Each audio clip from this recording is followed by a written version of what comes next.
is need. There's a current lack in terms of what we'll be able to do in the future, and so we need to improve and strive so that communities can survive and thrive in the future. So I hope that this community story series can help with is like promoting different ways that communities can solve these things that people lack and communities lack. And just because they don't want to feel alone, they don't want to feel like outsiders or just not being part of any communities. Like, it was one of the best moments of my life. It's like the alignment of what you want, what you're good at, what the community wants, and like what the world most needs, something like that. Like you can look at it. It wasn't addressed by people who were managing it. It was kind of overlooked at. It was like something that we had to figure out. I was just very impressed by the whole concept, and I never seen anything like it, ever.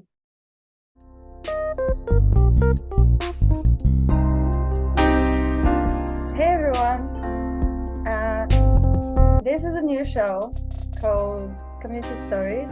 I'm the host, my name is Rosmari, and this show is very new, so it's going to be about communities and just to provide an open conversation around that topic and probably spark conversation or two afterwards. And the aim for that is to get people engaged and get people interested in the topic and start talking about it more, sharing practices, learning skills, and enhance creativity and collaboration amongst people. So the way that the show would go is just a general conversation about opinions around the topic and things that I want to really find out from my guests. So we're gonna start with the introduction to our special guest today. He is the founder of Eden Fractal, as well as Eden Creators. And he's been working very closely within the Eden community for 2 years now, or even more. Don't correct me if that's wrong. But he's also a great musician. He plays multiple instruments. He's got his own channel, Dance Party, on YouTube. And he's really been a tremendous part of my journey, getting to know and think about really in a deeper level about communities. So in a way, he's a really big inspiration to me because of his way of managing relationships with people, which necessarily form the basis of a community. And he really welcomed me into a community that I'm now part of, which is Eden Fractal. So please welcome Dan Singjoy. Thank you so much, Rosmari. That was a wonderful introduction. I really appreciate all the kind words. I'm happy. I'm very happy to have met you, and I'm very happy that you joined the community. And it's been a huge pleasure working with you over the past month or so now and getting to know you. I'm very glad that I've been able to provide inspiration for you, and also help welcome you and help. I know you said something about tremendous something. It was all very it was all very nice, and I'm happy to have helped. And you've also been helping me greatly too. So I could also say amazing things about you. It's your show too. You're also an amazing musician too. At some point we'll collaborate on that as well. But I'm very happy to be your first guest on the Community Story Show. I'm really excited for this interview, and yeah, I'm excited for all kinds of exciting collaborations, and yeah, I'm happy to speak with you. So thank you for inviting me to the show. Thank you for being my first guest. Always welcome to come back. Although we've not finished yet. We're just about to start. Sounds great. Okay, so I'd like to kick off with some 5 questions. Just to get to know you a bit more, and this will just work as an icebreaker, really. Are you ready? I'm gonna just start questioning, like just pouring some questions over to you, and the aim here is to just answer ASAP, really, without really even thinking about the question too much. Just more like an instinct. Sounds good. I'm ready to go. Okay. I'm excited for it. All right. So, dogs or cats? Dogs. 70s or 80s music? 70s. Moon or the sun? What'd you say? Moon or the sun? Yeah. The sun, I would say. Reading a Moon's book. good too, but Okay, reading a book or watching a movie. oh, I haven't done either one of those lately. I suppose I suppose watching a movie, but books are good too. Okay, calls or text. Calls generally. Text. Texas benefits. These are all they're both good in many of these options. I like cats as well, but if I had to pick one, then I'd pick calls over text. Okay. Winter or summer. Summer, Autumn or spring. autumn, no, spring, And spring or summer. summer, spring. I don't know. Both of them are Okay. good. Dreams or reality. Oh, um, I suppose I would say reality. Although I brought up a John Lennon quote that is really interesting. That it's like a dream is a reality that we share or something. I don't know, but I'll say reality. Okay. Mountains or the beach. Mountains because I could see it behind you, but also I know you've been at the beach too. So I would say beach overall. I like going in the water and like the ocean and surfing and things like that. Okay. Surfing or chilling at the beach. Surfing, Okay. Those are my 5 questions. Thank you awesome. so much for participating. Thank you. Okay. Those are some fun fire questions. Also, by the way, we spoke of this before, but I usually call them rapid fire questions. I never heard people just call them fire questions, but they, they are fire questions as well. Why does the fire has to be rapid for it to be Well, a fire question? well, generally that's like the rapid part of it. It's really more like rapid questions, like it's quick questions, but people throw the word fire in there because it makes it even more intense, I guess. For me, But it's more either way like works. for me, it's like fire questions because why would I even mention rapid? It's just like this extra word here. I just that's why my logic because fire is like you're burning on you're not burning on the fire, but it's like you're cooking something and it's like you gotta be quick because otherwise it's gonna burn. That's my logic, and that's why I didn't really feel the necessity of writing rapid I had because not thought about fire that like before. yeah, fire is like it's fire, so it's like doesn't need an extra word there. In my that's in my head.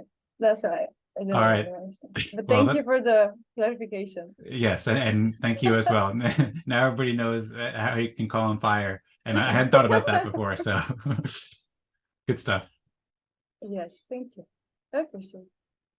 So, okay, let's jump to the actual fire questions. No, I mean those are like big questions. I'd say The big I don't have questions. air questions. If we go, Oh, you're talking about different elements like ice, water. yes, Okay, yes, okay. okay. Sounds So, good. how would you describe a community to an alien? Okay, that is a big question. So, well, then this is the community stories show, right? So I suppose I would, Yes. I suppose I tell a story to the alien, and I mean, first off, I'd have to learn to communicate with the alien, which isn't trivial.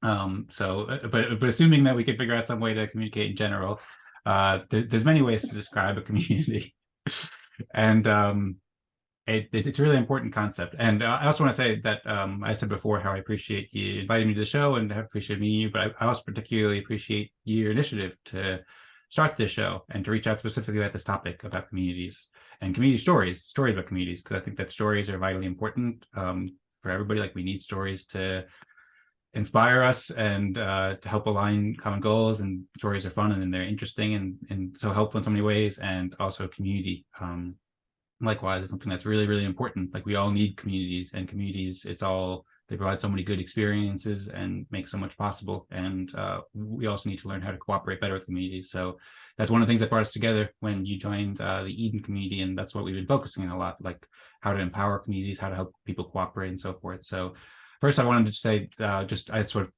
I suppose provide some of that context and say thank you very much for hosting and specifically asking these questions, and also about aliens too, because aliens are another interesting topic that well, very interesting in general, and then describing to an alien is a good way to think about it in terms of I suppose from the first principles and so forth. So assuming we could talk about it with an alien, then there's a lot of different ways to describe communities, and people hear it in different ways, people understand it in different ways. So I mean, feel free to jump in at any point if I'm going for too long with the story, but I suppose I'll provide a couple different ways that I see that if I were to communicate to an alien or somebody who's new to community, how I would like discuss it. So for one thing, I was looking into the definitions of community recently, and some dictionaries say how communities, it's a group of people who have common interests, people who share something and participate in something together and have that fellowship or friendship or relationships and are working together to help each other basically and achieve some sort of common goals. So a few different ways that I might describe it. Like one, we talk about music a little bit, like people cooperating in harmony, like many people bring in their own unique personalities and interests and skills, but they're uniting over some sort of common interest and they're acting as one and they're benefiting from helping each other because when people cooperate well, people can do more than they can just on their own. The sum of the whole, the sum of all the parts is greater than the whole. So just like how when you make a song or a movie, like we're talking about, like it's like all these different characters and all these different instruments and parts of it that can create something that is really like much better and much more helpful, much more empowering for everybody, and people enjoy it. So there's a concept in More Equal Animals, which is a book written by Daniel Armour. It's an excellent book I highly recommend. He founded Eden in the first place, as well as we've been talking about EOS and Fractal and all these different things. And he talks about a concept called 1 + 1 = 3, which is basically a team of people can be more powerful than the sum of its members. Because if me and you are collaborating, then we can make a video together and we can, you know, hopefully this inspires people and so forth and can do a lot of good together more than if we just you did a video on your own, I did a video on my own, we can share fun experiences. And the same thing happens when you bring in more people too. And then there's like that kind of multiplicative effect. So that's there's also some other ways that I could go into as well, as far as like how communities, it's kind of like it's very natural. Like humans have always grouped together in communities and we've always needed to for survival and for thriving. And, you know, it's very naturally embedded in the way that we think we live. And it's also the same for animals too, like bees form beehives and wolves form packs and all these things. So it's a natural environment, and like it's kind of like a cooperative organism in some way, kind of like the cells in our bodies form a body. All sorts of different ways to think about it. Maybe I'm going too deep, but I have a lot of thoughts about this. You also asked me some of these, or asked me about communities a couple of days ago, and so I wrote some notes that were inspired.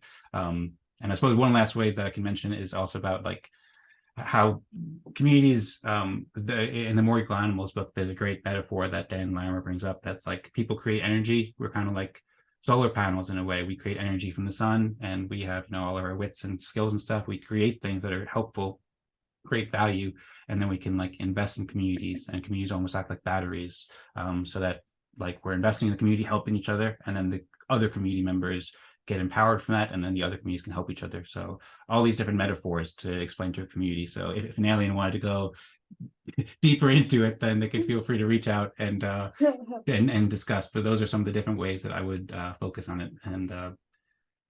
And yeah, I think all of those are helpful to consider as communities. But anyway, that's maybe a longer answer than you're looking for. It wasn't a fire question, so I took a bit more time to go into detail. But I'd be interested to hear your thoughts about that, or if you have similar thoughts about communities or different thoughts. I agree with whatever you said, and especially the comment about the cells, how the cells form a body. I was thinking, then what would the organs be? What would the organs be like? What role would they play? And it would probably be like what's around us, like the planets and the sun and some vital things, that objects, although I cannot touch them, that we cannot live without, really, like water. And that's what I thought about from your comment. And I think that's special. And I think also a community is almost like something that you cannot just keep running away from, because it's everywhere anyway. And sooner or later, people should and probably feel like they have to be part of one. And I thought about the other day, just randomly, I was watching some dogs. You know how they just mark their territory around trees and things like that. And although they don't know really each other, like they mark their territories on random trees. That's their thing. But like they still have to go to the park and play with the other dogs, although they don't really like know the dogs, no other dogs. I mean, they cannot really like go and just hang out with a dog. But so they feel the need to go into the park and just socialize there with other dogs, because they have that interest in even understanding like who's been here before me, like even like smelling the tree, probably sniffing the tree and like marking their territory. It's even their way of communication and just wanting to be involved.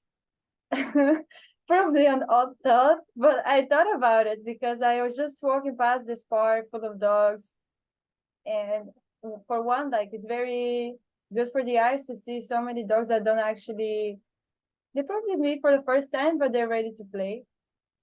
And yeah, and I also just made a story out of it with the trees and sort of connected it together. But I think that's like an example of a community in a way.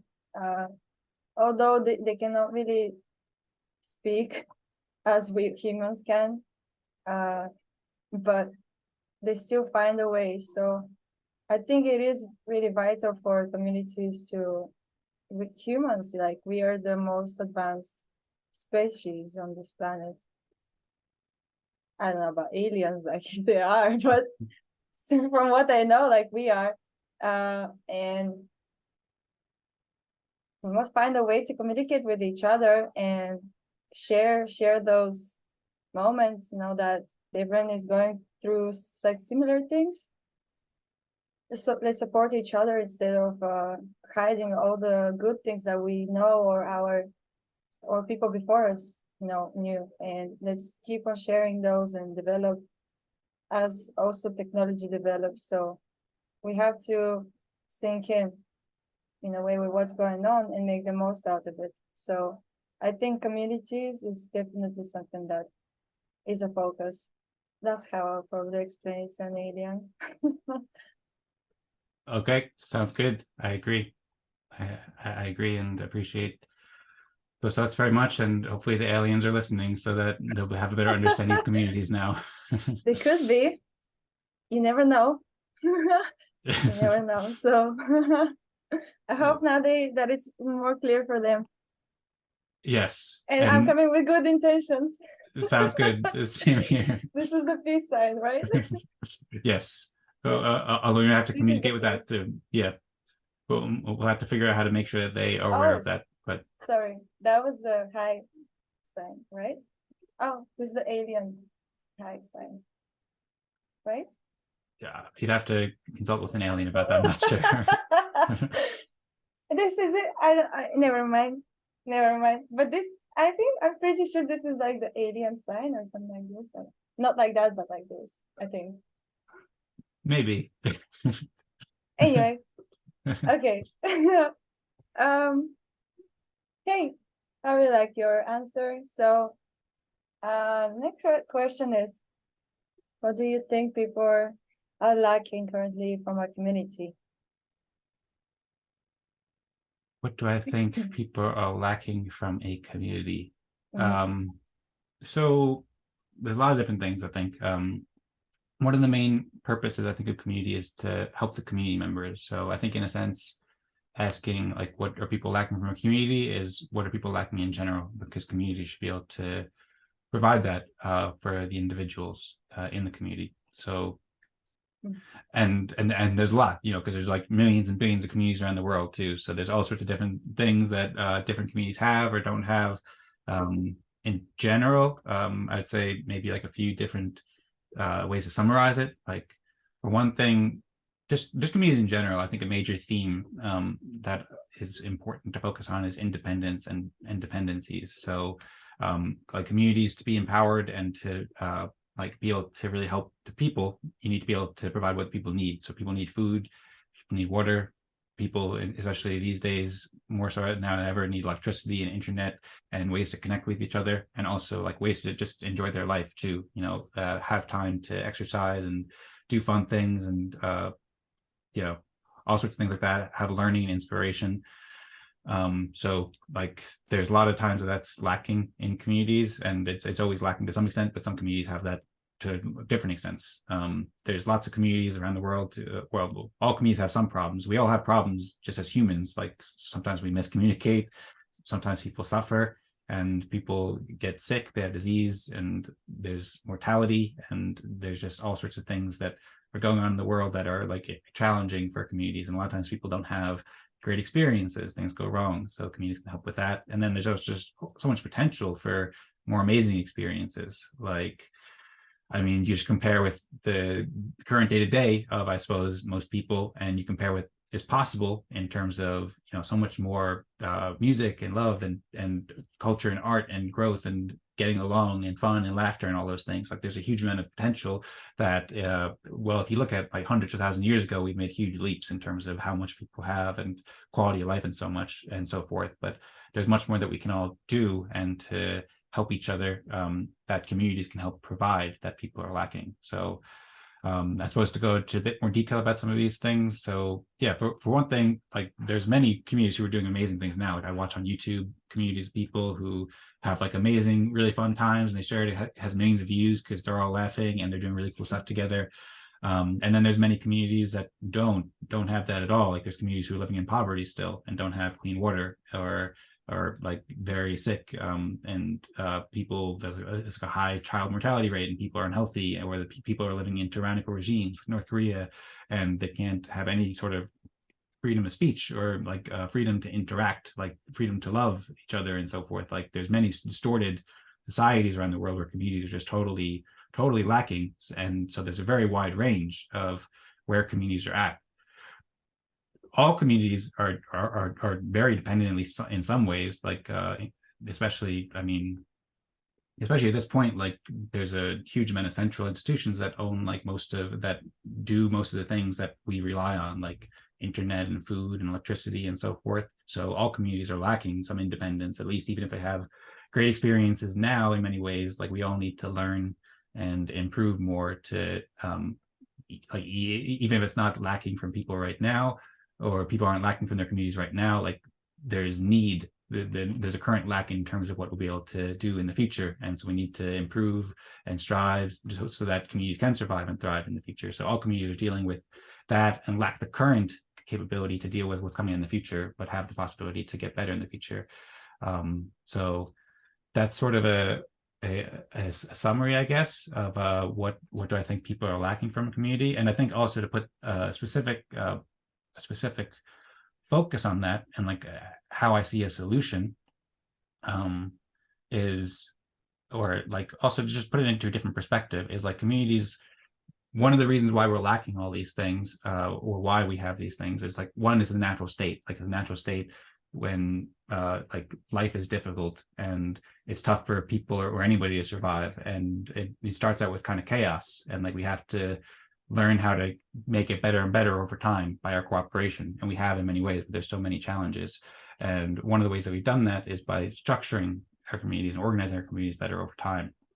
So we've done that, and it's made a lot of benefits so far in many ways, but there's still a lot of problems to resolve. And I think that one of the main things that people lack from communities now, is just the more structure and having the right structure. And specifically, like I think one thing that we've been working on with Eden, and that I've been super stoked that you've been interested in and excited about and inspired to help with, and doing great work helping with, and I hope that this community story series can help with, is like promoting different ways that communities can solve these things that people lack and communities lack. And one of the things I think is really helpful for that is games games that help people cooperate, that provide structure in fun ways, that empower communities to come together. And like I think of games as cooperating systems. They're ways that we cooperate and get on the same page, but we just need games that foster, all sorts of games can be great in many ways. I love sports, and music is a game, and conversations can be games and so forth. But specifically like the games we're doing with Eden. Like it's like games that help incentivize people to help each other and can reward people for helping each other and provide structure to meetings and so forth, and provide all these abilities to empower the community and cooperate more effectively. Also tools, we've been talking about Notion and Telegram and stuff like that. So like using these tools to structure and gamify our experience so that we can work together to solve a lot of things that currently are lacking. So one, we're lacking the things that we naturally lack, and then two, most communities are currently lacking these sufficient tools and games and so forth, and understanding and education. That's a big part of it too, to be able to cooperate more effectively to fulfill the things that people are currently lacking from communities.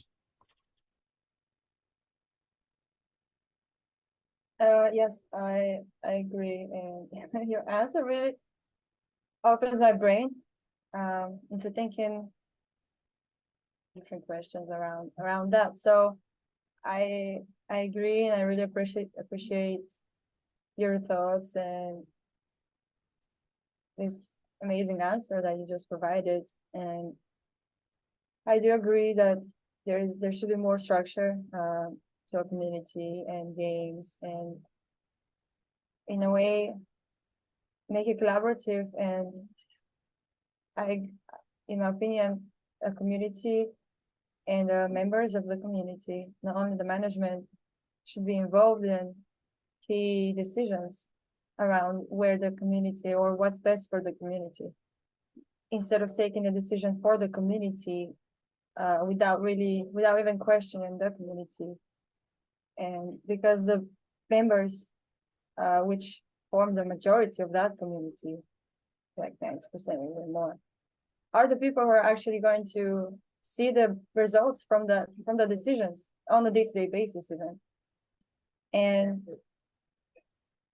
I think this is like a huge lack of sort of that communication with the community, and what do people want really for themselves. And even people trying to, if someone wants to express their opinion about a topic or something they don't agree with, having a more of a like formal way for collecting feedback from the community is, I think, as well something that is in lack of, because it's sort of like that missing a puzzle. You really want to get the feedback from the community in a quality mannered way, that feedback could be analyzed and repurposed and revisioned however many times that this is needed. And also that just brings the connection closer, the communities, and I guess it's taking the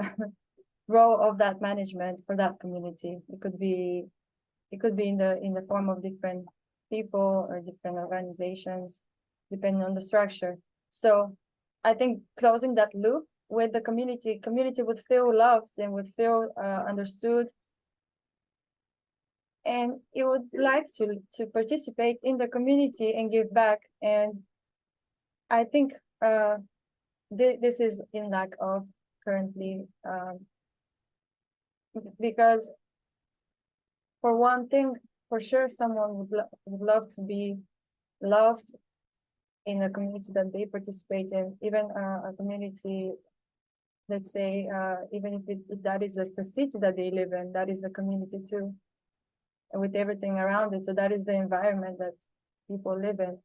And I wish that there is more voices to be like heard from those communities, and for those voices to be heard, there should be platforms and or ways or methods to do that. And I don't think it's that complicated, in my eyes at least, to make it happen. So I really hope that things change for the better, and that there will be less people suffering. And I hope the world is a good place to be. I surely hope so. Yep, me too. I really hope so as well, and I believe it will. I think we're on a great path, and I think also what we're doing both you hosting this kind of show and talking about these kinds of things and the kind of things that we're building and we're cooperating with Eden will be really helpful here. Something you actually mentioned before that I meant to respond to that I found inspiring was like, what are the organs if it's like different biological, if we think of like people as cells in a body, or even as like neurons in a brain or something like that. I think either metaphor can work, but you asked if we're cells in a body, then what are the organs? And what came to mind was like, there's different people in the community who bring different values. So I thought about going back to the Eden community. I suppose anybody who's watching this is at least somewhat familiar with the Eden Fractal, where we're meeting together every week and we're playing these consensus games, and people are welcome to join and contribute how they want. And then we have this game where people get more respect from the community if they get higher rankings from their peers, basically, and they can elect people to help make decisions and so forth. We go to these breakout rooms, and there's a bunch of amazing people, a bunch of my people I'm very, very happy to call friends that I've grown really close with over the past years, or past like sometimes years, sometimes months, but you really get to know each other a lot. And like people who are doing amazing work and who are really talented in different ways. So like, for example, people like Vlad and Tadas and Patrick and several others, like they're great developers. And so like that's kind of like an organ in a way. Like I don't know what it would be if that's like a heart or a lungs or whatever it is. I don't know what it is, but like it's really important. Like we need developers who know like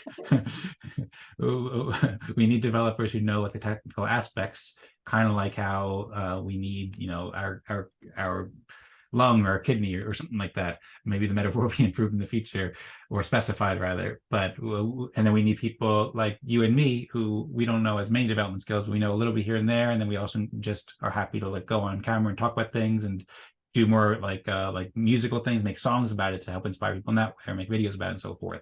And you know, each person play different roles, but it's like there are different roles in the community. And then of course in some communities, like there's people who are, you know, focusing on the children in the community. If it's like a community like right now we're kind of working together online, but like there's all sorts of different communities, and some people are like more so doing the getting the food, some people are getting the or making sure the children are okay, some people are doing research and stuff. You know, there's all different types of groups and kind of like organs, or like different groups of people doing different things. And yeah, anyway, maybe that's a bit off track. I don't know how I started talking about that exactly, but that was something that that I think related to what you were just saying. And I think it's important to share just that context about what we're doing here with Eden. And as you were saying, like it's not that difficult to communicate better. Like I really agree with what you're saying about having better communication, better feedback to the community. Actually, the first time that we met, back on the first Eden Fractal meeting you joined, like it was like, I don't know, 35 or whatever.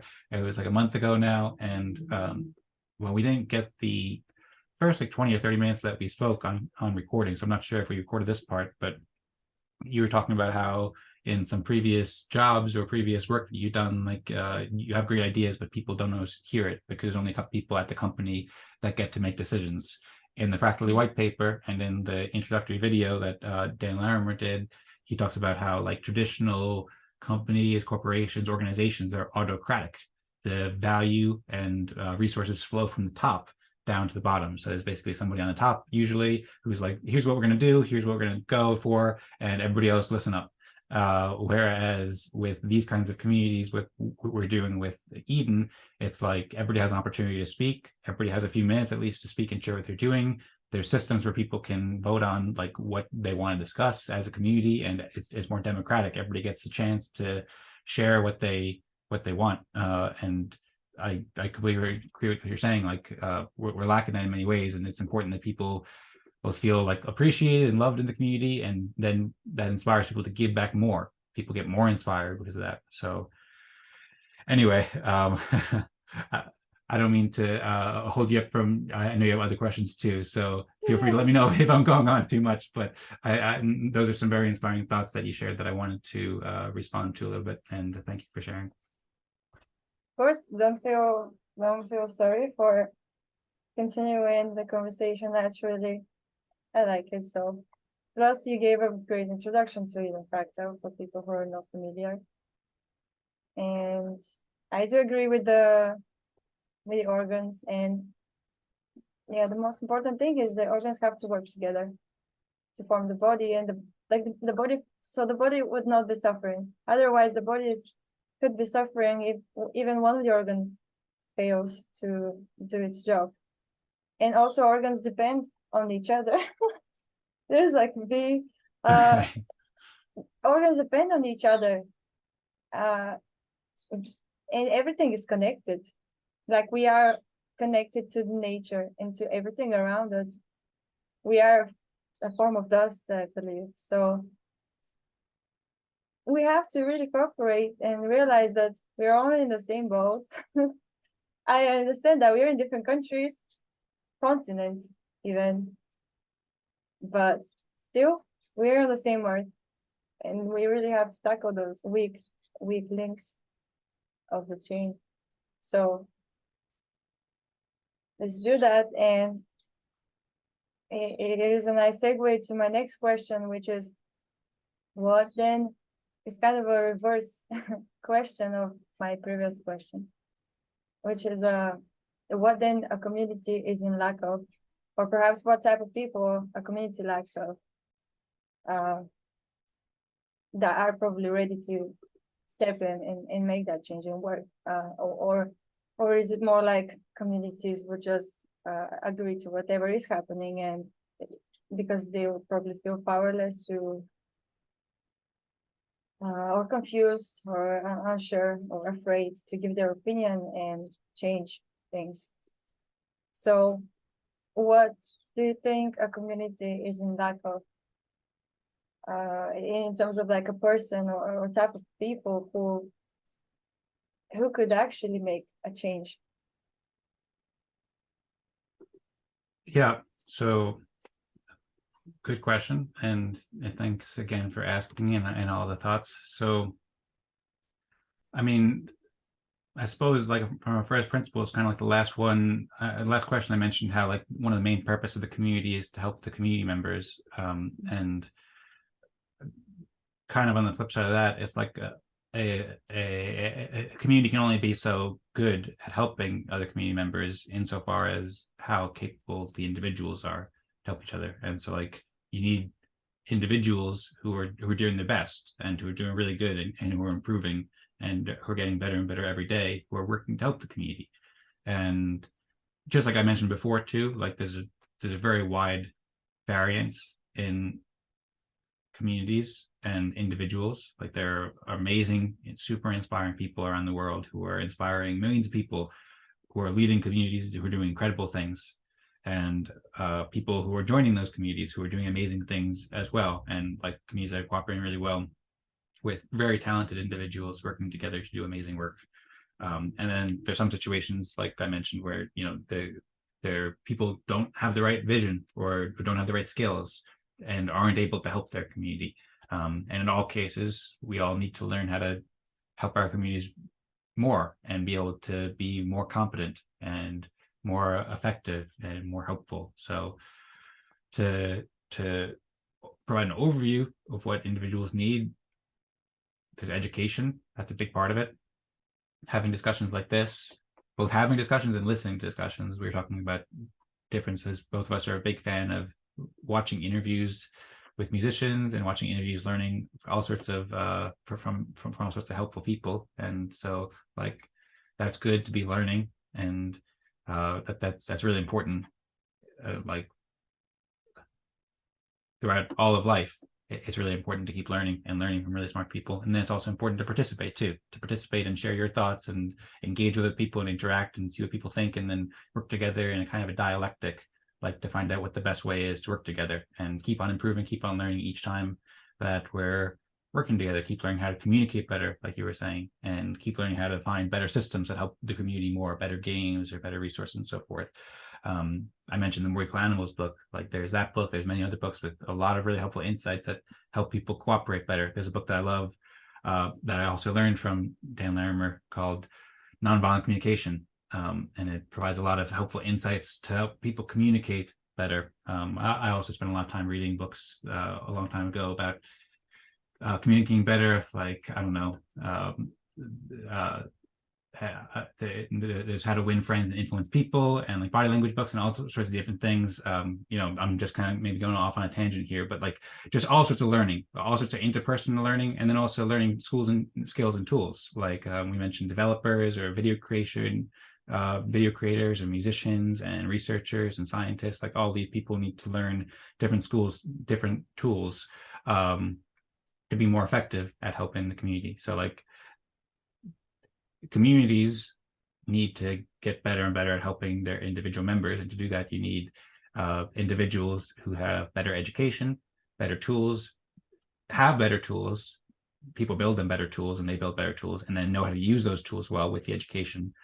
And then along with that education, just like a culture, so that everybody's learning some of the basic principles to cooperate better, and that everybody has resources to do so as well. That the community is empowered, that they have enough financial resources to be able to do what they need to do and be able to focus on their common goals together. That they have resources like basics, like food and water and all those different things, and then also increasingly,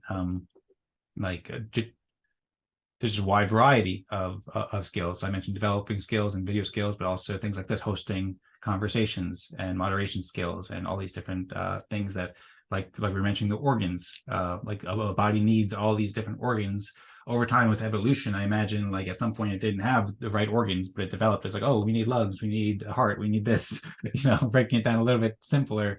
But over millions of years, like natural evolution and biology learned to adapt and find out all these things that bodies need. And now we're learning all these things that communities need, like technical development skills to be able to code and build websites, and to build tools on the blockchains, and create music and create videos and so forth. So there's all those skills. And then there's also just like the basic, I don't know if it's basic, but it's like the kind of essential, more human things and more personal things, like vision and courage and like stories to inspire each other and so forth, because there's a lot of challenges, and like you have to have that personal strength and fortitude as well. And also not just personal strength and fortitude, but it's like the motivation, the drive, the understanding of like and the love of what the community members are doing, and like a deep drive to help that community, to help the other people around you. Like I think about the phrase a lot, making the best experiences possible. I also recently listened to a Jordan Peterson speech where you're talking about kind of focusing, providing for people like it's a divine locus of attention, like each experience, like just that willingness and drive to help the community as much as you can. And I don't know, maybe that's going a bit too far, because people have to also do well for themselves and their families, but that also is part of the community too. And like communities need to have all those skills and the education, and then they also have to have like the courage and the drive and the motivation to help each other as well. And that's something that a lot of communities have. There's amazing, inspiring people all around us who are doing that, but we just need more of that. We just need more of it. A lot more. I agree. It seems like there's a lot of work to be done. Yes, there is quite a lot. Yes. That's why I'm very passionate about this topic, and love to be able to help people who are in search of ways that they can contribute more or make change and inspire them, hopefully. And I do totally agree with the ways to work together, that we have to really find ways to work together, and the educational and resources piece, for sure. Communities it have to be easy for communities to reach out to those resources or education, just be aware of what's happening and how they can spend a day better than yesterday, for sure. Not wandering around what tomorrow would be like, because they don't see the end of the tunnel. So for sure, it's something that it has to be changed and addressed. And following on to that, I wanted to see what your point of view is on what is on the surface of the community in a way? What do we see? Almost like the tip of the iceberg. What is it that we as even people who are not, of course, we cannot be part of all the communities in the world, as you say, it's millions and billions. What is it that we see, or even find?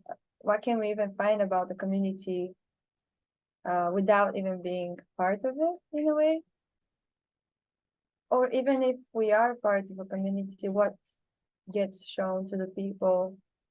And then onto the second question is what is really hidden? And I suppose that as well interlinks with what can we actually influence on, what communities have the power to influence on, because some things are just not questioned. So they cannot even provide their own answers to questions who are like of their interest. And I think that is, in my opinion, it's a hidden thing in a way, because it's not something that communities can provide an answer for. So let me know if this makes sense, if the question makes sense. But wanted to see what your thoughts are on what is on the surface and sort of easy to see and spot on, and what is hidden like under the water. Yeah, that makes sense. That's an interesting thing to think about. So I suppose on the surface, it's like the experience that you can have in the moment. We as people, like, we're only able to experience so much at one time. Like, we can basically listen to one person talking at a time. If two people start talking at a time, then it can get confusing. So, and like, if we want to really learn about what the community's up to, then we have to spend more time listening. We have to, watch more of the videos or listen or participate more in the community and so forth. So like on the surface, it's like you just get a limited amount of inflow of information and understanding each time. So when somebody first joins, at the moment, say if people were to join an Eden meeting or any meeting and they just see a group of 20 people or 30 people hanging around, then their surface experience is just like, oh, there's people hanging around. And then, over time they learn to, oh, that person's name is John and so forth, and they do this and they do this. So it's always an ongoing process of like discovery of what is. At first, you only see a very little bit of surface, but as you explore the surface space more, when you're interacting with the community more, watching or listening more, then you see more of what's going on behind the scenes, so to speak. You see what was previously hidden. So, well, a couple different directions I can go in here. One, like we have the Eden meetings we were talking about. People can watch the videos and people can join the meetings, but we've been meeting for like almost 40 weeks now. So most people haven't probably, there's only a limited community who's even aware of what we're doing right now.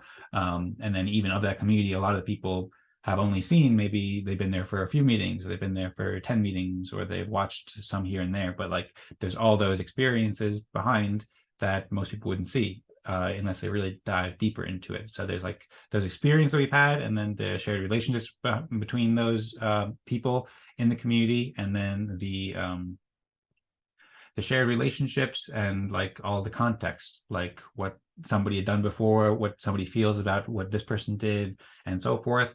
There's all that going on that's kind of behind the scenes under the surface. And that's true for all communities too. Like, we're all interacting on a surface level in what we can take in, and then we all kind of store in our brains and our computers and stuff like that our memories about what has happened before and what is beneath the surface in terms of community. And then also within that too, you also mentioned something that kind of reminded me of another concept about, like, it's about formalizing structures. You were saying something about, I don't remember exactly how you phrased it. Maybe you want to rephrase it after hearing me speak it, but you were saying something like how, I don't know, like different times when you can speak, or different people to speak to, and I suppose, like, I don't know, maybe I'm misremembering how you intend to say it, but it's like there's different structures that go on with the community that are sometimes hidden in terms of like when somebody will speak, or when it's right to listen, or when you're going to focus on different things. And we talked before about like the importance of games and how games can help people cooperate better. games kind of formalize the structures. They say, here are the rules of the game. Here's what we're going to do. You could be playing a sport and you could be playing tennis, and here's the rule of the game. You want to hit the ball in the box and you're going to hit it back and forth and so forth. And so that provides the rules. So it makes it clear for everybody how to play the game. And similarly, when we play like the consensus games at Eden meetings, it's like, okay, somebody's going to talk for this time, somebody's going to talk for this time, somebody's going to talk for this time. So we're formalizing the game rules. But in many cases in communities, there's probably in the overwhelming amount of cases, or I don't know, just probably the majority of cases, it's not formalized. It's just a natural thing, which is great in many ways. Like that's how it naturally is. And in many cases that allows for spontaneity and fun and all sorts of great things. But there's also a lot of ambiguity in that too. And there's a lot that's hidden.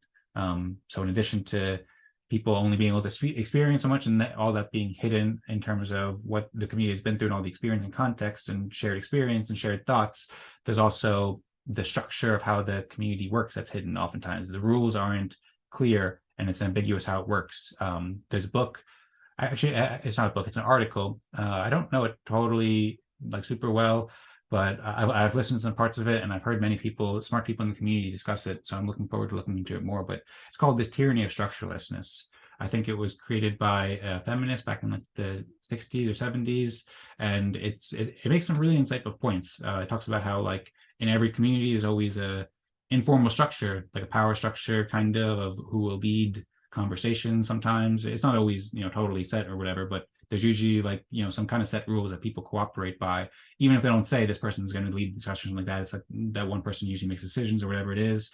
And in many cases that can make opportunities for bad experience, or that can set it up for bad experiences because people don't know what to expect. Sometimes people can abuse those positions of power and so forth when it's not formalized about how the community wants to cooperate. So that's another kind of aspect to look at it too. Like there's all the previous things that we're just not able to experience until we go and have the time to learn more and discover about what's going on in the community. And then there's also those informal kinds of rules and protocols that the community follows that a lot of times people don't know how the community is going to cooperate unless either they spend a lot of time with the community or those rules are more formally explained and clarified for everybody. Yes, I agree. You made so many great points.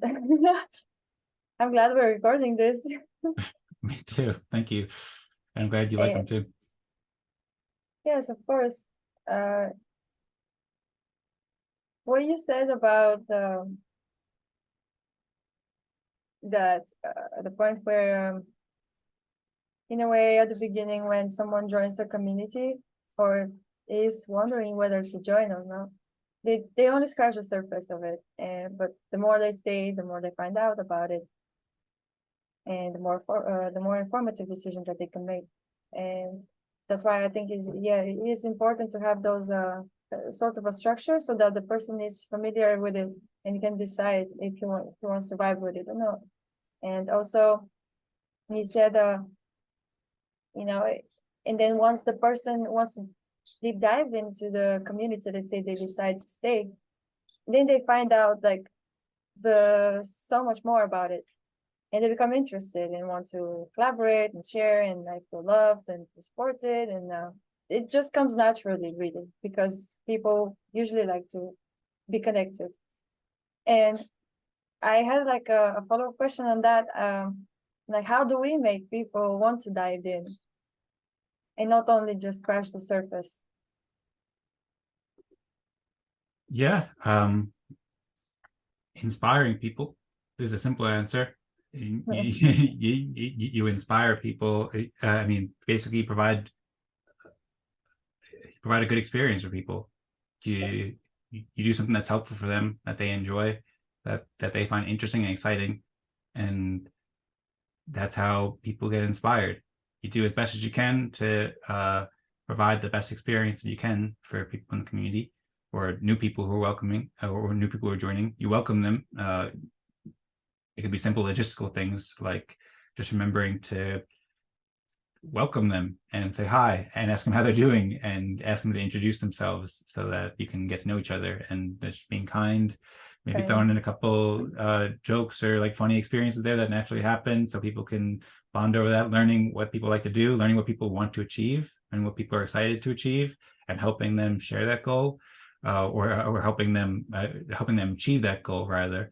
Like the community and individuals within a community can align their vision around, or like there can be alignment between the community as a whole and each individual of the community. So when each community member, sees what the other person wants to do, then they can each help each other want to do that. So like, for example, like organs.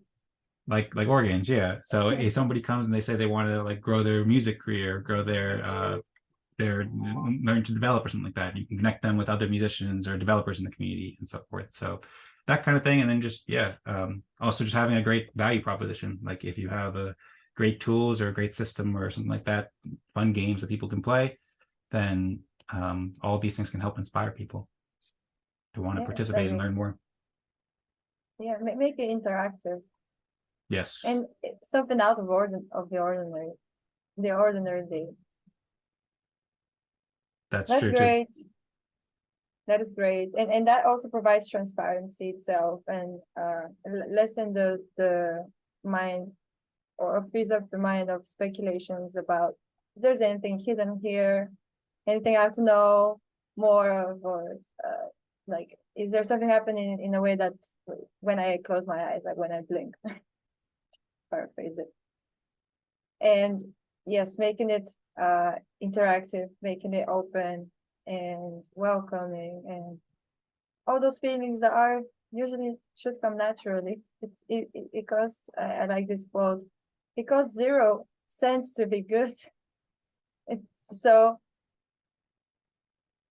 yes, I think that is key for developing trust, because trust is what makes people stay, what makes people want to collaborate and want to give their time and spend their time with this community.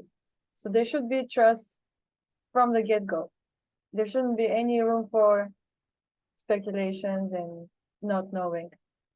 Of course, there are questions, but the questions can be answered, and then that eases up the mind, because a community should be truthful and should be really passionate and honest about what they do, and in order to help people, really.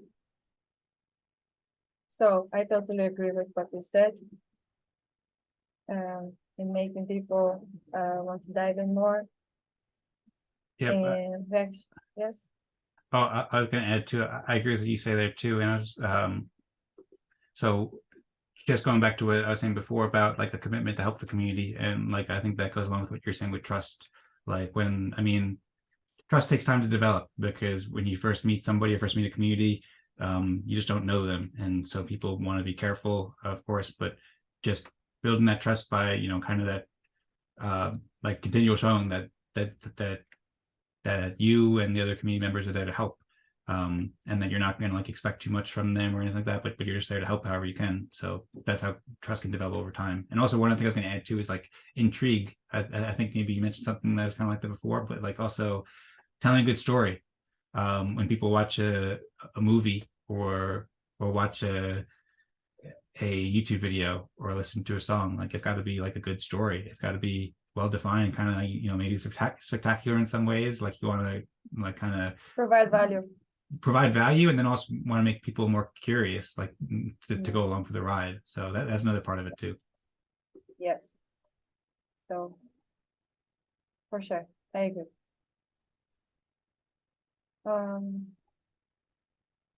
Okay, I think that covered the 2 questions that I had, the surface and the beneath the surface ones, and we even delved into a bit more of like what's beneath the surface, how to get there, how to make people stay, and almost take like a scuba diving with the snorkeling and everything, and explore what's under. Like I almost in like a cenote, because I'm in Mexico. And the cenote is great. It's just that hole full of water. It's natural. You don't really see what's beneath it unless you dive in. but you need goggles and you need like the snorkel and like you need those tools and but people are there to provide those tools, like people who work at the cenote, and you just trust the tools, you trust the water, you trust everything, and you think it's safe, so you just deep dive and then you find out all those amazing things. It's like a Disney World under it. So I recommend everyone to check out the cenotes if you ever go to Mexico. It's called cenote. Cenote. Is this one place, or is this like a thing that's in lots of places in Mexico? And lots of places. Mexico. Mexico has the biggest underwater system in the world, the largest underwater system in the world. Like, so it has many places where there's water underneath, and where people can go and jump, and it's so good. Sounds nice. It's yes, and it's natural. It's just formed naturally. Cenote is with the Cenote. Cool. I'd never heard of it. Thanks for sharing. Really? And no, I never heard of it at all. But it sounds. I still don't totally understand it. Maybe we can discuss it more later. Like it's an underwater system that's natural, where you can go in natural water and with goggles and scuba gear or a snorkel. It sounds fun. It's almost like a cave. Okay. But full of water. So it's natural formation of like stones and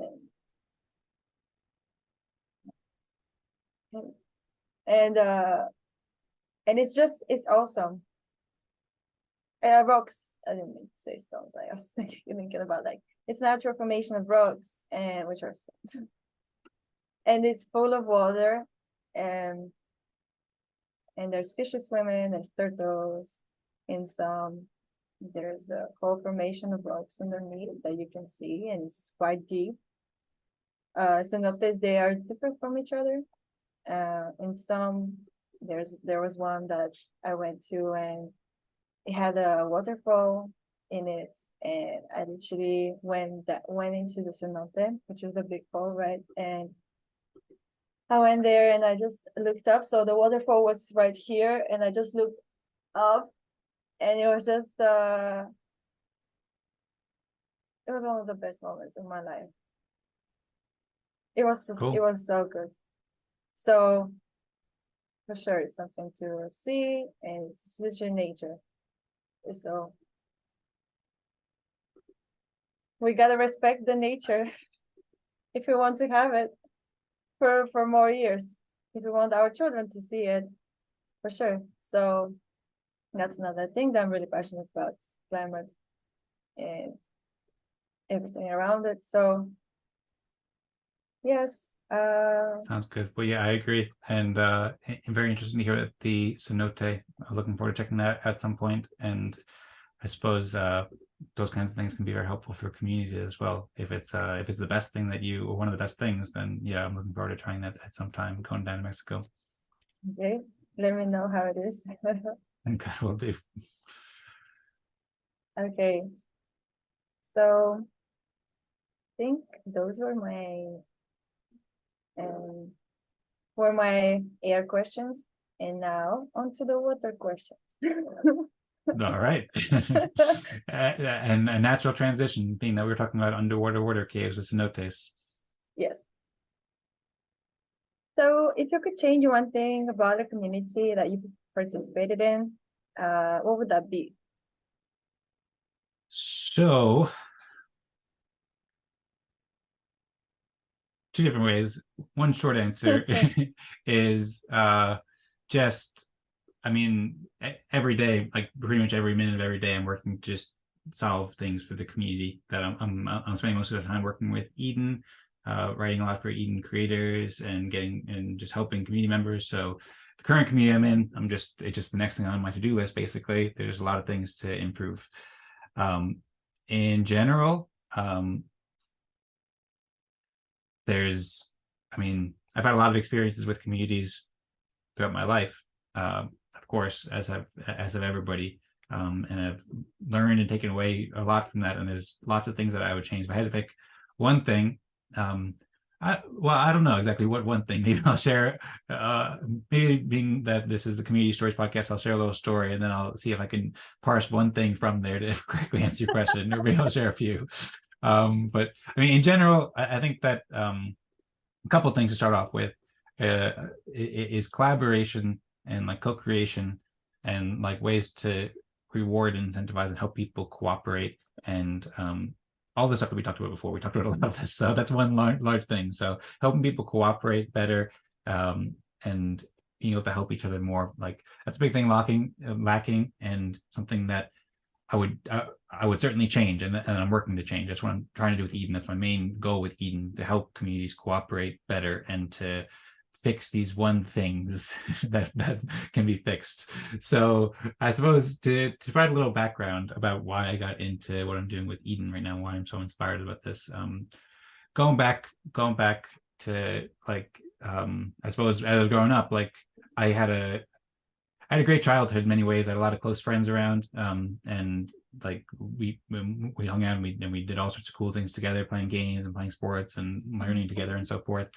And that there's so much I could say about like having that kind of community when I was really young. It was really amazing. And what really brought us together mostly was school, which was public, and it was like it was public school, I mean, and it was mandatory, and a lot of it was boring because we had like these classes we had to go sit through. I've heard some people refer to school as prison, which I mean, in a way, it's like you have to go sit in this place where you don't want to be oftentimes. So it's kind of a harsh way to put it, but it's like it's mandatory, and it's kind of crazy that kids just have to go sit there for a long time. And so there's lots of aspects of school that were boring and like too much structure, but also at the same time, it's amazing because it brought all people together. And of course, it depends on the teacher. Like sometimes you can have a great teacher and great people around you, and it can be an amazing experience. But sometimes, like there's just boring classes where it's like, anyway, I'm getting probably too into the details about how school was boring sometimes. But anyway, the main point was that there was some structure. It wasn't a perfect structure in many ways, but it brought communities together, and like I basically got to hang out with friends for like pretty much every day, and that was like really cool. And we got to know each other really well as we were growing up, and that was amazing for all of us in so many ways. And then like going after many years of school, going to university, met more friends there, and that was even better in many ways, with more freedom in many ways, and met new people and so forth. And that's also around the time that I started playing music too, which I became really passionate, inspired about, and also started thinking about entrepreneurship and starting things up that could be helpful for people. So I started playing music pretty late. I was like, maybe just going into a lot of detail. I can go quicker a bit, but I think it's also constructive for the story. I started playing music when I was like 20 years old, so I wasn't very good when I first started playing. It took me a while, but like I was able to meet people who helped me learn how to play music and help me learn how to be a better entrepreneur and a better speaker and all these different things at school and in college. So like that was really cool. And then afterwards, like after graduating college, like there's kind of like a gap, because like if you don't have I mean, like it's like you have to do something with your life, and you have to like make an income, get a job, all those different things, and people separate. People get different jobs. People have to friends that you had and growing up and in university or wherever, like you can still keep in touch with them, but people get their own lives. They have to do their own things. It's like I noticed like there's a gap, like because there's not things to bring people together so much. And it's like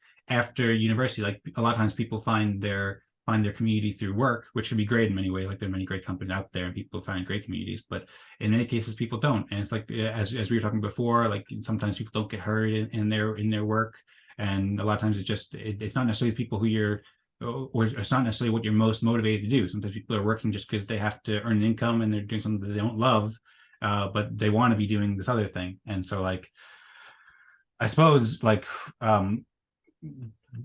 this is all a long way of getting to the answer, but like after that time, like I started playing music, and I had all these things that I really wanted to do. Like I wanted to play music with more people, but there weren't many people around who wanted to play music. People were busy with jobs, and I had to focus on these different things. I did some traveling and met a lot of amazing people, like staying at hostels and living in some different places and meeting people.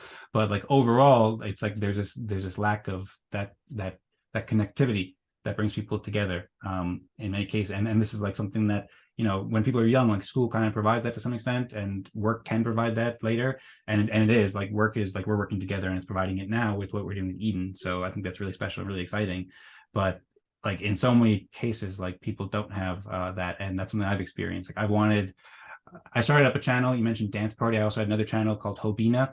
It's something that I read in the book called This Is Your Brain on Music, The Science of Music Obsession. And it talked about the author. He went to, I think it was somewhere in Africa, and like he stayed with like some local communities, some local villages that live very different lifestyles than we do, in cities, in different countries and so forth. And he talked about how like they have this concept Hobina, which in their language, it means singing and dancing every day. It might have been like Swahili or something like that. And it was just like an obvious thing that like the community gathered around, and they lived in a small village. Maybe there was only a few hundred people who lived there, but then like every night or day, like everybody would go and like hang out together, and like they'd have these big kind of parties every night. Like they'd play music, everybody would be singing and dancing. It didn't matter if they were like 5 years old or 95 years old. Everybody was there having a great time. It was very visual. I watched another documentary, Throw Your Heart Down, with a great musician named Bella Fleck, which is kind of related to this, where you can kind of see it a little bit, as well as many other documentaries and like music videos that I see where people, I'm a big fan of music, obviously. So I love when like people are collaborating and playing music together. And yeah, that's something that I've always wanted, to help communities come together for things that they love. One of those things being music. And that's something that we don't have so much in our society right now. Like we have it to some extent, and we have people cooperating in many ways. But imagine though, if like communities were more close together and connected, and like I have a friend who lives in a van, and he kind of has that. He lives in a van. He goes to like these. He stays with like 20 different people in their van, and goes around to these beautiful national parks, and then he goes to like these big van fests. And he tells me about how it's amazing, and everybody, they go have a fire pit every night, and they're all like doing a part to help the community. And then I also watch all these different things and read these different things, and imagine like there's so many amazing music videos. I'm hugely inspired by like some bands like Jason Mraz and Pomplamoose and She and Him, also some entrepreneurs and some companies that brought people together, like Hit Record and Vine. So many communities where they successfully have it, where like it's not like people are separated. Even me and you in our community right now, we're separated digitally, which is great that we get to communicate from so far away. But like having that connectivity, I suppose this is a very long answer for your asking about one thing that I want to change about communities. But I suppose to summarize, it's like having more of that connectivity, like having more of that communal, people are both working together to help each other, and then also people are like local together, have what they need, and then spending that time together to share those really good experiences together and doing Hobina, singing and dancing every day. Does that make sense to you? Yes. And was that too long of an answer? Did I summarize that into one thing? I suppose the Hobina was the answer, maybe. Yes, but you had to explain what does it mean. And also, it's not that long. It's not that long. It wasn't that long of an answer. Cool. Sounds good. And plus it provides a background for what happens after uni. And you made you kind of facing like a whole nother world, like which is could be structured by work, but then what if you don't like work, like in your the work settings, you gotta look for somewhere else. And also there's so many places which have like not the best influence on people, and people can just get hopped on to something that they at the time probably seemed right, but then maybe because they didn't really see where else to look for place to connect, and there are other distractions which are happening. And I think people getting together and like the influence of people and the group a person hangs out with is like key because people influence each other. And so whoever you hang around with, that's what you are likely to become, and it is easy to get distracted and go off topic, off life, not off life, but off life journey, I suppose, or go to another journey that's not really meant to be for you, until a person goes back to their purpose. And that's like wandering around, which is not bad. Like it's all experience, but yes, making it accessible. And a gathering such as one that you described, with every day coming together, people know, and people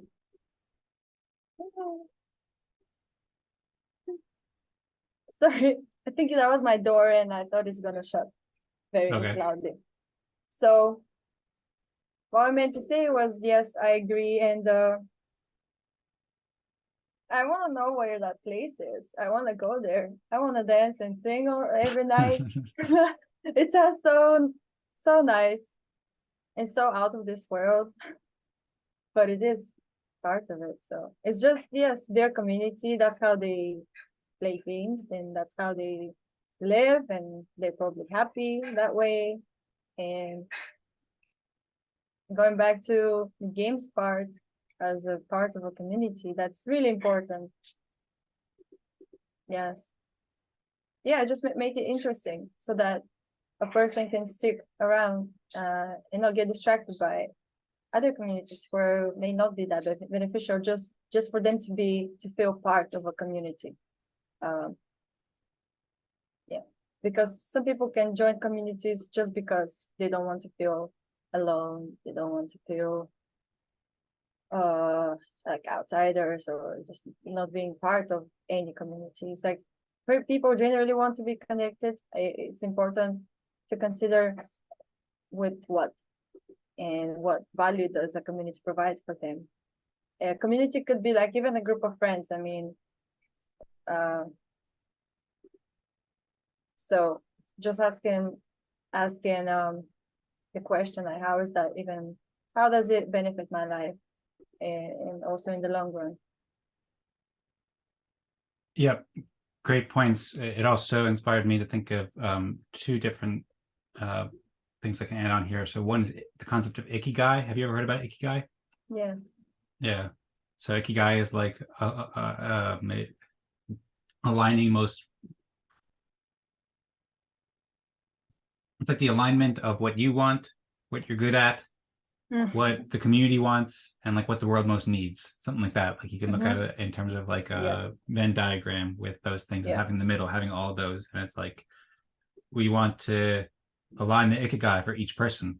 We want each person in the community to feel like most inspired to help, do what they're best at, do what they're most excited about, do what the community most needs, and all those to go together. And like right now, there's a lot more centering and calibrating we could do to get that centered for each person. Like sometimes somebody's not as inspired to do something, but if like if we can align their interests with whatever the community or interest they're most inspired to help with, like that's something, maybe that's the best way to answer one thing. Just like more ikigai alignment is what is what the community needs. That's another attempt at it, but I also like the Hobina. But that kind of goes back to like maybe not everybody's into singing and dancing. I think everybody should, and I want to encourage everybody to sing and dance more. I think that it's good for everybody, but also people have different interests all the time. So it's like whatever somebody's interest is, then they should be able to find that interest more easily and align with a group that also has that interest, and to be able to benefit from helping each other with that community. And like that's one of the things that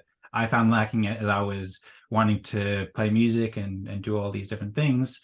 And then, I can imagine millions and billions of other people around the world have an interest in math or science, or, a more particular science field like the quantum physics or something, or nanotechnology, or health, or whatever, like writing books or learning about this topic or whatever. And it's like right now communities, like they're kind of sparse. Like you can find forums online, you can go to Reddit, and you can find like people typing about most topics, but it's like there's not that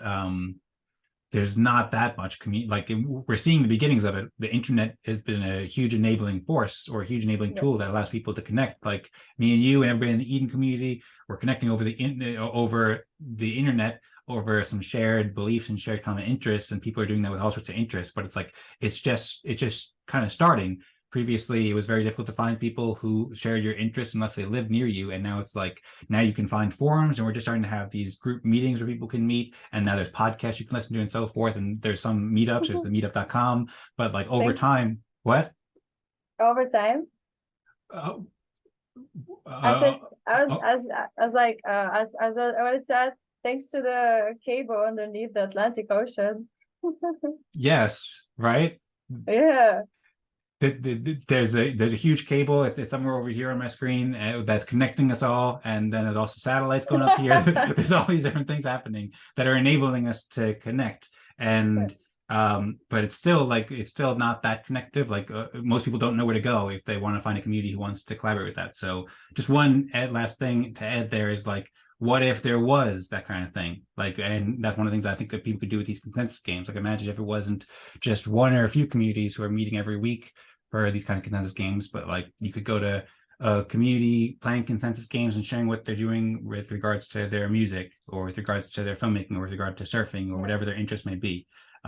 That's something that I felt like has been lacking for a long time. And I think that what we're building here and all the things we're talking about can help fulfill that need and empower communities.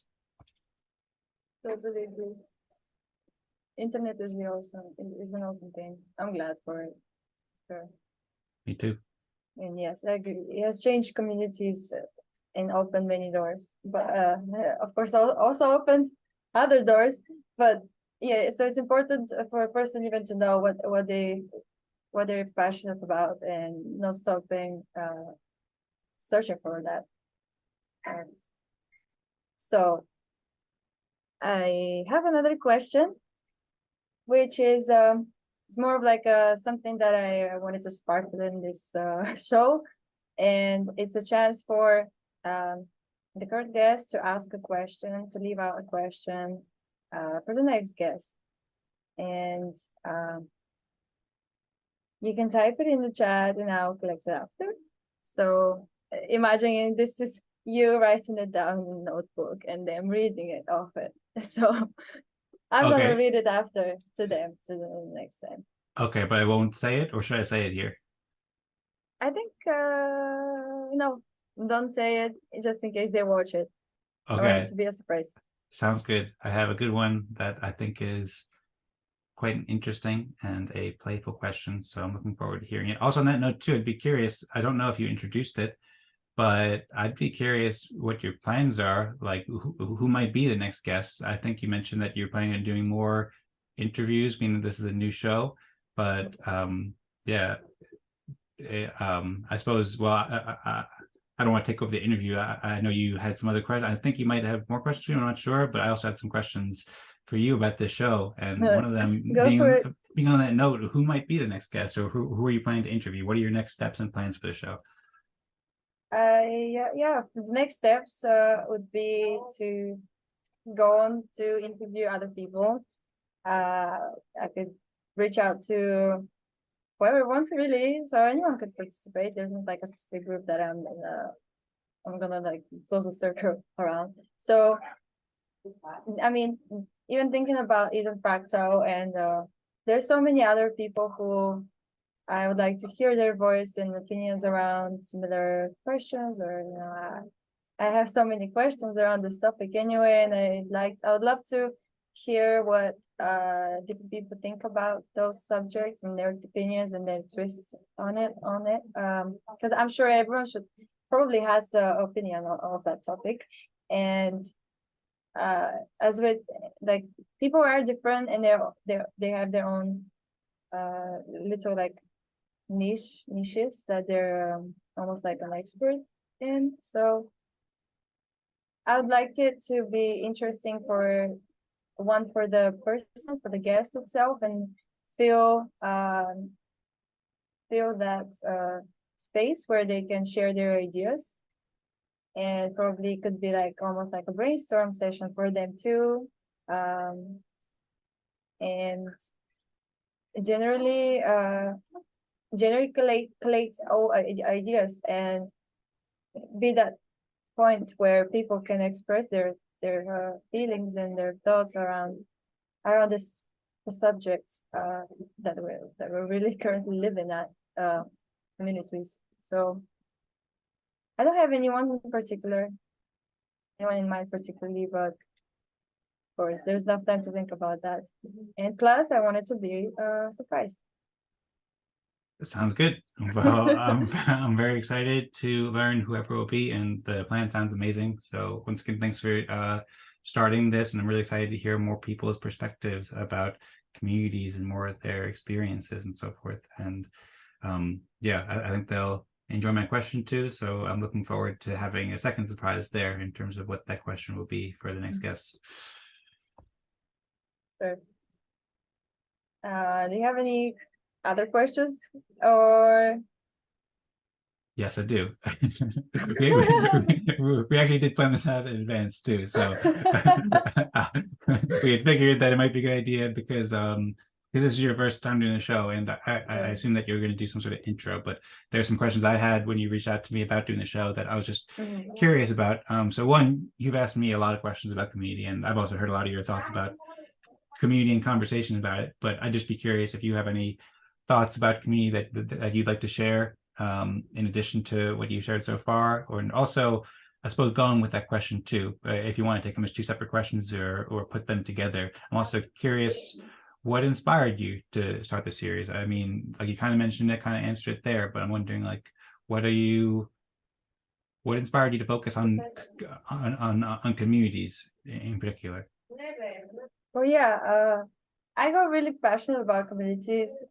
I guess I've always been, but didn't really consider it as a topic of interest, but in particular, I guess I didn't compartmentalize it. How do you pronounce this word? Like Compartmentalize? Yes, compartmentalize it. So I didn't do that, and I didn't even figure out that I was passionate about it. And I think participating in the Eden Fractal meeting, especially I think after the second time, I just started asking myself questions, because I think it was the first time I was really seeing how a community could actually operate in this democratized way, because I've been part of many corporate type of structures as a community, and never really thought about it because I wasn't really even the one. I didn't feel like I could provide even my feedback around how a community could be changed, the ones that I participated in. I guess, like, to name a few, that would be like school, or I used to participate in the basketball team for 6 years. Also, kindergarten was fine. I don't remember that much. But at university too, it's just really always been one way. And there, I didn't really have like the best experiences. I have had some good experiences with communities, with like larger communities, but there was always separation in communities, which wasn't addressed by people who were managing it. It was kind of overlooked at. It was like something that we had to figure out. But I think games, if we were having games in those communities, or a way that could bring people together, although we have our own differences in opinions, if there was like a form of a gathering in a way, that even if you, let's say, you don't have like the best impression in another person, a part of the community, you could still see how they think, and like just make like the best out of it, really, because it's just an experience that, if there are not games to provide that forum, or like a place to chat and people openly to talk and discuss, like, we're just lacking of hearing just another opinion, and that's why later in life we probably get surprised by how people act, how people react, because sometimes, like, well, people have to work with other people who they may even not like, sometimes, and people just have to cooperate in a way. And I think if we were exposed to many personalities, even at younger age, that would really help a person, and also think outside the box, because usually what happens in my experiences, where people are just sticking to their own groups of like people who have probably similar interests, but like you don't really like, for example, people who I was sticking with as a group, I probably would have like similar interests to another girl in the next group, in the other group. But we wouldn't really know because there's not like a place where we can actually free and talk and discuss, about our interests and things. And so it didn't even feel like it didn't feel like a wholeness. It felt like I didn't really feel good either. Like going to school, I did at some point, but I was just waiting for that separation again, those groups and all the things that come with it.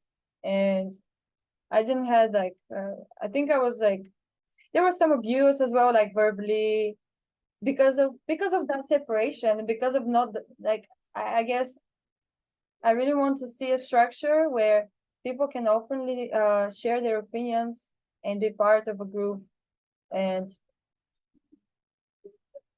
um, spread out love, really. And I think that's why it's key for people who are at the moment managing groups to know that there is a way that you can provide that for people, for children, let's say, and for just younger people. Let's say the coach can provide that environment for the players that he's managing. Because I had the same thing in my basketball team. There was a separation too, and you just have to cope with it. Like you just go but a team should work as one, like a collective, like a connective tissue. So that's why I was inspired to start this series and hear more about his opinions on that. Cool. Well, thanks for sharing that, providing that clarity and color and insight. Really interesting to hear your motivations and your inspirations for it. And really excited to see more of the interviews and hear more from you and from your guests. I think it's a great perspective that's really worth focusing in on more. You mentioned your experience with the Eden community too, and how that's changed the way that you've thought about community so far with these kinds of games and ways that people can cooperate and so forth too. So I'd be wondering if you want to elaborate on that anymore, how it's been so far in your experience with Eden, and then also how it might change. I mean, you mentioned some problems that you've had with communities in the past where it hasn't been fulfilling in the way that you want it to be in many ways, or hasn't worked out the way you want it to be. But I'm wondering if how your experience has been with people in the Eden community so far, and then how you envision, I mean, partly why you got so excited to join the Eden community and help out with the community, and I suppose how you envision it can help make better experiences and better communities for everybody, or just for more communities rather. This is like multiple questions into one, but okay. Feel free to take it one by okay. one if you want. But I suppose the first question is just what has your experience been so far with the Eden community? If you want to provide more color with that, and then if you want to go into more detail about how you think it might help, then that would be cool. Or we can take it one by one. Okay. Yeah, my experience has been great. Everyone's welcome. It was pretty welcoming. And also, I'm really inspired by how many people want to give. Like they want to really give for the community and for them to see it growing, and they're passionate about it. They're not just there to participate, just to participate. They're there to do all the things that shows that a person is interested in this. So after I asked like multiple questions about like what this is and mission and trying to understand the nitty-gritty of it, I was just very impressed by the whole concept, and I never seen anything like it ever. And I've seen a lot of things, so I got inspired straight away, and also built on that trust, because luckily you were happy with providing me the clarity around it, answering as many questions as I had, and you were happy to jump on the call and just discuss literally straight after that first call when I joined. So in a way, I got that whole handing where you made my head clear of any doubts or anything that was out of the ordinary. So that really was my experience, and that was what made me stay and be passionate about it. And to be honest, I'm not really. At first, I was even surprised that this is happening to me because it was it's in a. I like spontaneous things to happen. I'm fine, but this is like long-term spontaneous, so it's in another category itself. And also, like you mentioned, how there are some ways that I can even benefit and the fundraising opportunities around it, like Pomelo, and it just makes sense, and it made sense, but it took me a few days to actually realize that this is happening, that this is something that I'm interested in and I'm really interested in. And yeah, it made me really pursue it. So, but it took me a few days to realize. Awesome. Well, I'm happy that you decided to pursue it, and I've been really excited. I've been really happy to help you, and it's been great working with you so far. And I'm really excited to see what you'll do with the community. And yeah, I remember at first you were saying that you had a lot of other things that you wanted to focus on as well. And of course, it makes sense. Everybody has a lot of things to focus on, but I'm happy that you decided to pursue it more and learn about all the different aspects of the ecosystem, or at least a lot of it so far. And yeah, so I think that's really cool, and I'm glad that it's been a welcoming and good experience for you, and has helped you so far to accomplish a lot of things that you're aiming to do. Thanks. Me too. Yeah, and I believe in its future. I really do. As I mentioned, like it just ties closely with communities and what we discussed earlier about what a community is lacks of. And yeah, I'm really excited to see where it would all go and how big of an adoption it would take, and just seeing it grow really, because I'm growing anyway. Like my thought around it was, I'm here anyway, like I'm on this earth, and might as well participate in something that is really of value. Ikigai, basically what you just described. And this is it. I mean, I really like it. I prefer it to my other jobs, let's say. I just didn't feel that connection with anything else as a job that I was doing. Maybe there were some, but here and there. But yeah, I fully align with the mission of this community. And that is really important to me, because I want to give my time for good causes. Because my time is limited. So I would like to make the best of it. Excellent. I would too, and I'm happy you find alignment with it too. I find alignment with it as well, and find alignment with the goals you want to. I think that we're quite aligned, and we've talked for quite a bit over the past month or so. We've had a lot of calls where we have a lot of common visions, as well as other people in the community. So that's all really cool. And once again, I'm very glad that you've enjoyed it so far, and looking forward to further collaborations. And I suppose last question that I have for you is, and this might be another little bit of a two-parter, but shorter.